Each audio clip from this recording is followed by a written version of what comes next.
Hello everyone, আসসালামু আলাইকুম। আমি আজকে আপনাদের সাথে শেয়ার করব কিভাবে একেবারে পারফেক্টভাবে চিতই পিঠা তৈরি করতে পারবেন। তো আমি চিতই পিঠার খোলা তৈরি করা থেকেই শুরু করছি। অনেকে আছে যে এই মাটির পাত্রটা রেডি করে নিতে পারে না, যার জন্য চিতই পিঠা বানাতেও পারে না। তো প্রথমে আমি এই পাত্রটা ভালোভাবে ধুয়ে নিয়েছি, ধুয়ে শুকিয়ে নিয়েছি। তারপর চুলায় বসিয়ে দিয়েছি। চুলার আঁচটাকে একেবারে ডিমে আঁচ করে চুলার উপর বসিয়ে রাখবো। আমি এখানে প্রায় 10 থেকে 15 মিনিটের মতো। আর 10-15 মিনিট পরে আমি চুলার আঁচটাকে আরেকটু বাড়িয়ে দিব। আবার 10-15 মিনিট পর চুলার আঁচটাকে আরেকটু বাড়িয়ে দিব। এভাবে করে প্রায় 30 থেকে 40 মিনিটের মতো আমি এটাকে চুলায় বসিয়ে রাখবো। একটু পর পর চুলার আঁচটাকে বাড়িয়ে দিব। তাহলে রেডি হয়ে যাবে চিতই পিঠা বানানোর জন্য চিতই পিঠার খোলা। তারপর আমি চিতই পিঠা বানানোর জন্য নিয়েছি এখানে ভাত। আমি 1 মুঠো পরিমাণ ভাত নিলাম আর এগুলোকে ব্লেন্ড করে নিচ্ছি। পর্যাপ্ত পরিমাণ পানি দিয়ে খুব ভালোভাবে ব্লেন্ড করে নিব। তো এটাই ভাবছেন তো যে ভাত দিয়ে আবার কিভাবে চিতই পিঠা বা ভাত দিয়ে কি করবে, তো আস্তে আস্তে আমি দেখাচ্ছি, আপনারা রেসিপিটা দেখতে থাকুন।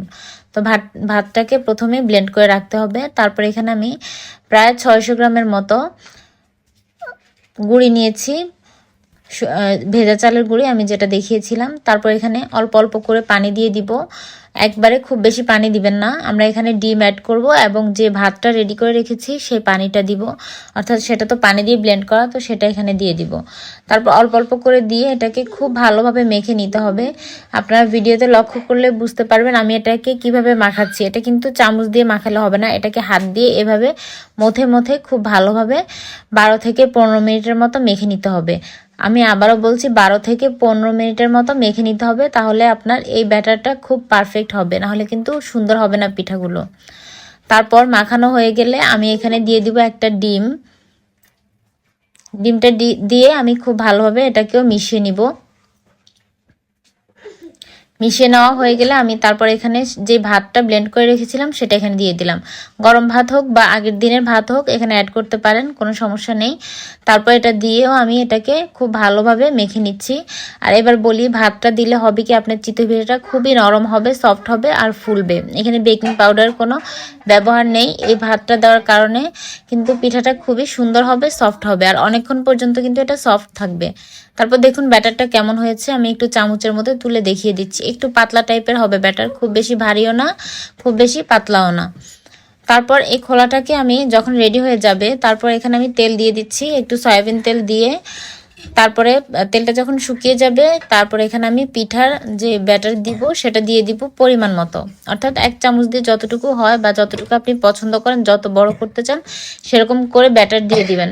দিয়ে ঢেকে দিবেন কিছুক্ষণের জন্য, প্রায় 2-3 মিনিটের জন্য ঢেকে দিয়ে তারপরে ঢাকনাটা তুলে দিবেন। উপরে একটু পানি থাকে, সেটা শুকিয়ে যাবে, বা পিঠার মধ্যে যে একটা ভেজা ভেজা ভাব থাকে সেটা শুকিয়ে যাবে। শুকিয়ে গেলে আবারও ঢাকা দিয়ে রাখতে পারেন। তো আমি একটু কাছ থেকে পিঠাটা দেখিয়ে দিচ্ছি কিভাবে পিঠার গায়ে ছিদ্রগুলো উঠে। আমি একবার একটা সিলভার ঢাকনা দিয়ে ঢেকেছি, আবার আমি মাটির ঢাকনা দিয়ে ঢেকেছি। এই যে দেখুন পিঠাগুলো কি সুন্দর, মাশাআল্লাহ বলতে কিন্তু ভুলবেন না, সুন্দর করে ছিদ্রগুলো উঠছে। তো এই তো পিঠাটা কত সুন্দর হয়েছে দেখুন। আর পিঠাটা যখন হয়ে যাবে তখন নিজে নিজেই কিন্তু খোলা থেকে উঠে যাবে। আমি কিন্তু খুব ভালোভাবে এই পর্যায়ে ভিডিও করতে পারছি না, একবার এক একটা পিঠার ভিডিও উঠছে, আপনারা মাইন্ড করবেন না প্লিজ। তারপরে আমি আরও একটা পিঠা দিয়ে দিচ্ছি। আপনি পিঠাটা চাইলে বড়ও করতে পারেন, আবার চাইলে পিঠাটা ছোটও করতে পারেন। বেশি ছোট করলে কিন্তু ভালো লাগবে না, পরিমাণ মতো দিতে পারেন। বাজারে যতটুকু করে বানায় একটা গোল চামচ দিয়ে একবার বা একবার থেকে আর একটু বাড়িয়ে দিলেই কিন্তু ওইরকম সাইজের হয়ে যাবে পিঠাগুলো। তো পিঠাটা যখন হয়ে যাবে এটা নিজে নিজেই উঠে আসবে, খুব বেশি জোরাজুরি করতে যাবে না, নাহলে কিন্তু পাত্রটা ভেঙে যেতে পারে। নিচের দিকটাও দেখিয়ে দিয়েছি কেমন হয়েছে। তো আমি এখন একটা পিঠা ভেঙে দেখিয়ে দিলাম। দেখুন পিঠার ভিতরে কিন্তু অসংখ্য ছিদ্র, মাশাআল্লাহ অনেক ভালো হয়েছে পিঠাগুলো, খেতেও কিন্তু অনেক মজা হয়েছে। তো আমি এই চিতই পিঠা একদিন রান্না করে আপনাদের সাথে শেয়ার করব, সেটাও খেতে কিন্তু অনেক মজা। তো আমি আজকের মতো এখানে রেসিপিটা শেষ করছি। আপনাদের কাছে কেমন লাগলো এই পিঠার রেসিপিটা, এইভাবে ট্রাই করে দেখবেন, আপনারা ফেল হবেন না। আশা করছি আপনাদের পিঠাগুলো এতটাই সুন্দর হবে, এতটাই মজা হবে। আজকের মতো বিদায়, আল্লাহ হাফেজ।